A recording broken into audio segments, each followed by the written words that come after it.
Hey bitches, look at me. Oh yes, over here. Yes, think of me, please. Hey, I'm over here. Oh shit, he already knew I was here. Oh, oh, oh. Look at this. Oh, wait, whoa, I was not ready for that one. Bruh, hold on. Jesus, let me get you guys all paired up real quick. There we go. What is going on, you guys? This is All Day 1 on the PS4, and I'm going to be giving you another Assassin's Creed Odyssey build video. So, I know, before you guys start saying anything, I thought I wasn't going to make builds anymore either for Assassin's Creed. And honestly, I wasn't going to make any more build videos for Assassin's Creed because a lot of builds were becoming very linear and they were becoming the same, and it's just because there wasn't much to offer when it came to using certain abilities, using certain weapons, certain stats and all that.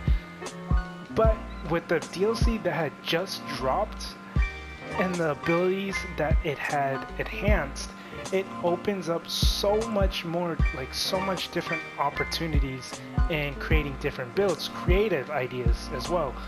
And this right here honestly is probably the best, in my opinion, the best, the strongest assassin warrior hybrid build that I've ever used or seen, because you can use this ability and you'll pretty much one-shot enemies on demand.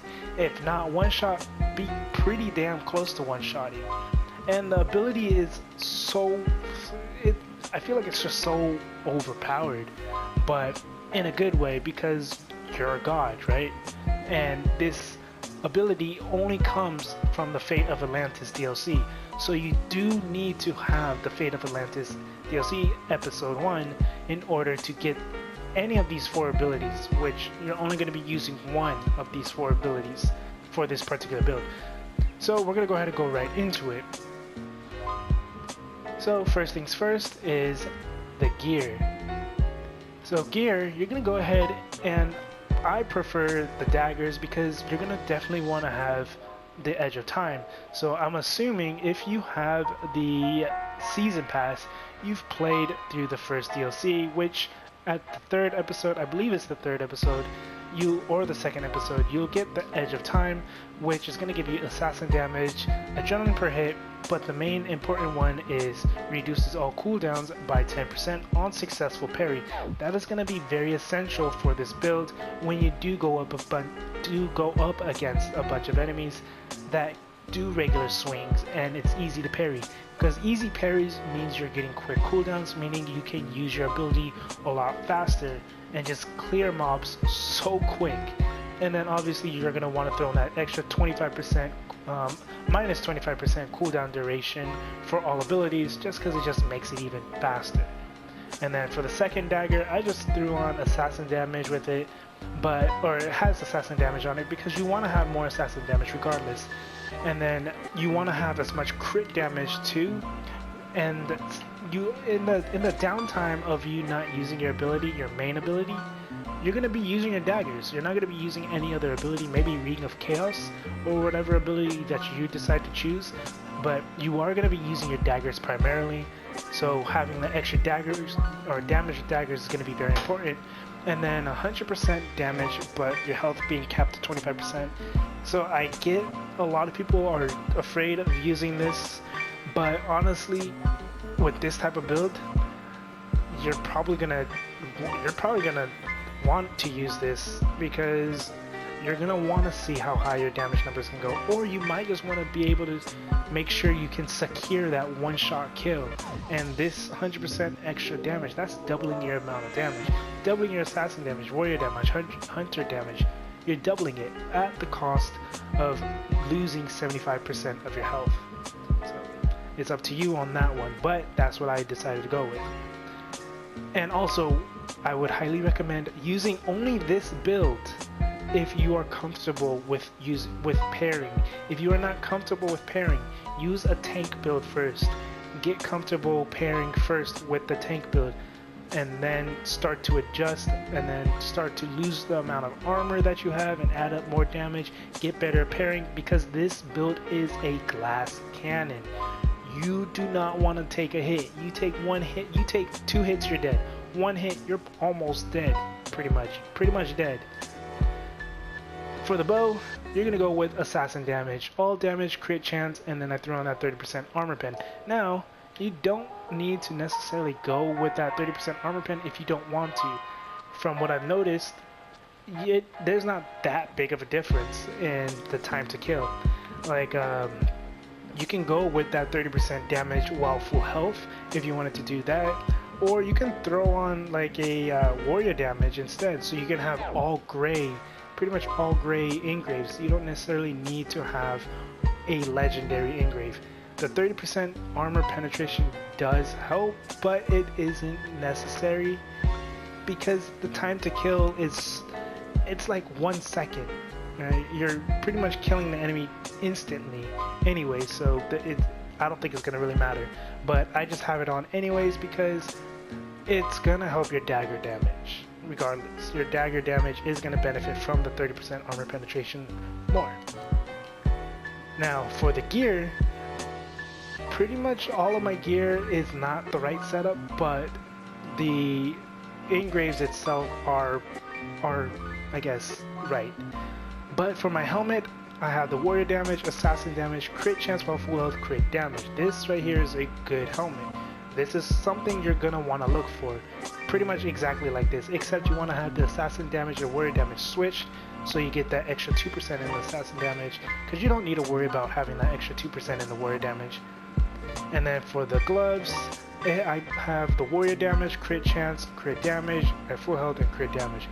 So this is good, but it'd be better if that warrior damage switched with assassin damage. You really want to prioritize assassin damage over warrior damage. Yes, I know I said this is a warrior assassin hybrid, but you want to prioritize assassin over warrior more. Now for the chest, I have warrior, all damage, assassin damage, crit damage. This is good. And the reason why is because you don't need to have the legendary engraves. You don't need any of the legendary engraves on the chest piece, especially if you have the Fox of Olympus engrave. I'm just going to call it the cursed engrave, because with the cursed engrave, you're getting a negative effect in your health, a lot of negative effects in your health. So adding any type of defense isn't really going to help you, or resistance isn't going to help you so much, because you already have a little bit of resistance anyway. You have little to no resistance, so adding an extra 15%, 20% resistance, that's not going to stop you from getting 1 to 2 shotted if you did get hit, if you just stood there and not dodged. Now for the waist, warrior damage, crit damage while full health, crit chance, and then the Nemean Lion set engrave. If you don't have the Nemean Lion set engrave, then just go ahead and use a assassin damage, or I think assassin damage would probably be the only other best option. But for the boots, this right here is a really good set. So assassin damage, crit chance while full health, crit damage while full health, and warrior damage. Really good because assassin damage is prioritized over warrior damage. And then for the stats, you probably want to aim for over 500k assassin damage for this particular build. 45k and higher warrior damage, which is fine, 40k, whatever. And who cares about your health, hunter damage? Don't worry about the health, because I think 168k is about where it's supposed to be once you hit level 99. And then armor, you're gonna try not to get hit, basically. You're a glass cannon, like I said, don't get hit.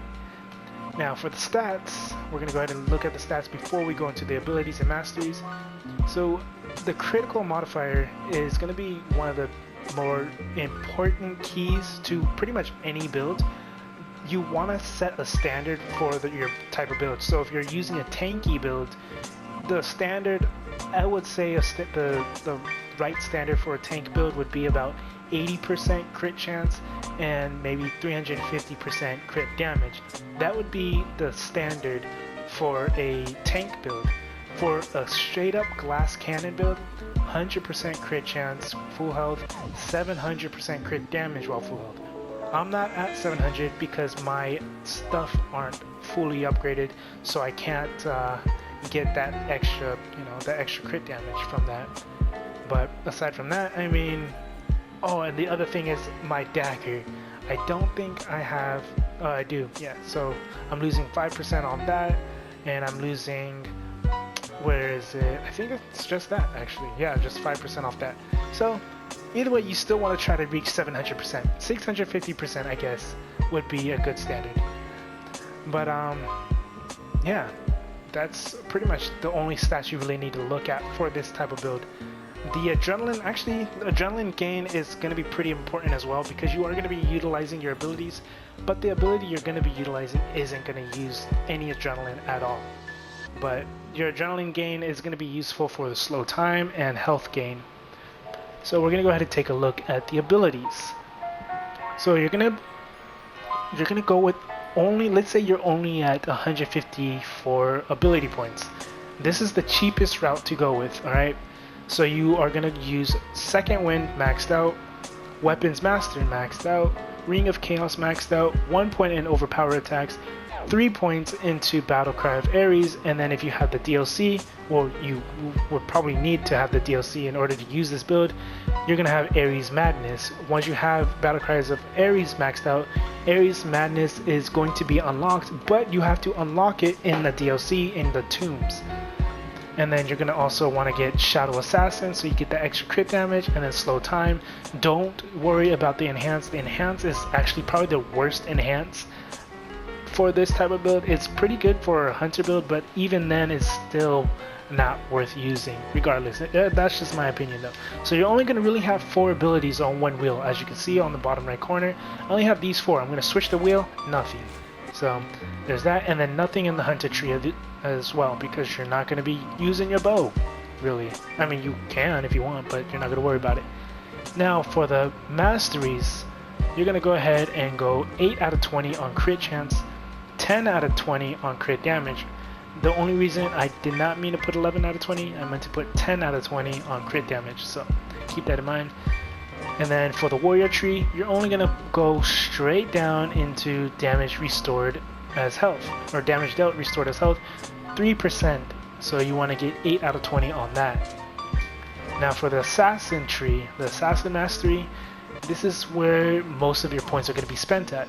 8 out of 20 on adrenaline on parry, 12 out of 20 on assassin damage, 8 out of 20 on damaged daggers, 12 out of 20 with crit chance while full health, 16 out of 20 for crit damage while full health, 8 out of 20 while damage with full health, and then adrenaline per crit, 8 out of 20, and then health gain per adrenaline spent, you're going to get 6%, so 8 out of 20 on there.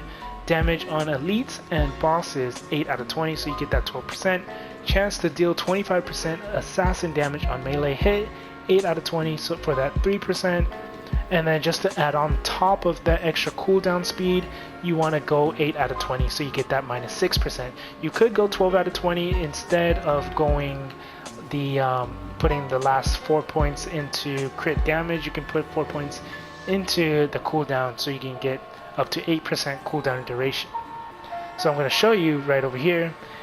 I only have 23 ability points spent in the abilities, 131 abilities spent on mastery levels. So that means I'm only spending 154, minus 1, so 153, because I didn't mean to put that extra 1 into the extra crit damage. But yeah, that's what you're going to be looking at, is 153, 154, 150 to 154 ability points spent, basically. So now I'm going to go ahead and show you just a little I guess clip, or whatever you want to call it. I'm just going to fight this boss right here, the Nemean Lion.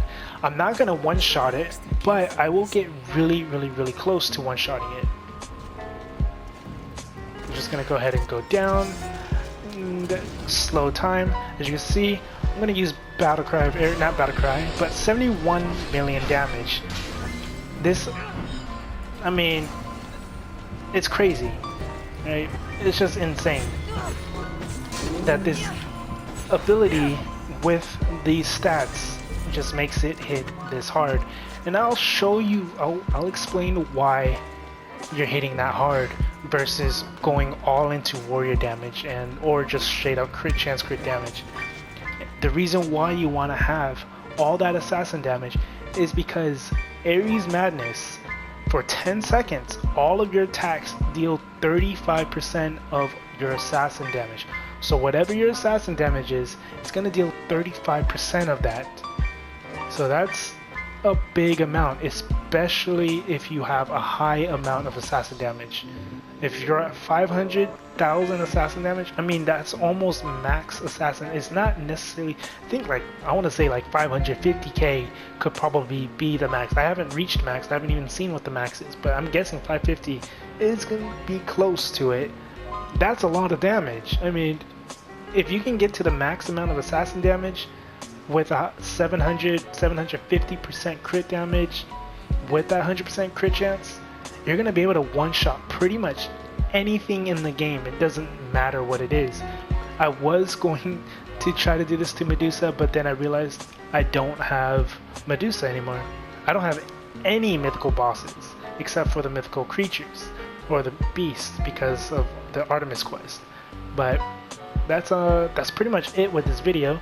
Now, I am going to be showing you clips of me, or a clip of me one-shotting the wolf, the lichen, but I'm also going to be showing you footage of me, or what it could look like when you have 1,000 ability points. Now, there's not that big of a difference in damage when I tested it. I one-shot the lichen with the 77 million damage with this exact build right here. And then with all of my ability points spent on everything, pretty much, I hit 93 million damage. So there is quite a gap there. It's almost 30 million damage difference, which is a big difference. But, you know, a one-shot's a one-shot, right? It's not going to matter. But anyways, if this video helped you guys out, go ahead and leave a like, comment, subscribe. If you have any questions or concerns, let me know down in the comment section as well. And if you want to see any other builds that you would like to see featured or anything, let me know down in the comment section as well. I know this is kind of a long video. I'm kind of not new at it, but getting back into it, you know. But yeah, that's pretty much it. This is all day, day one on the PS4. Have a good day, good night, and peace.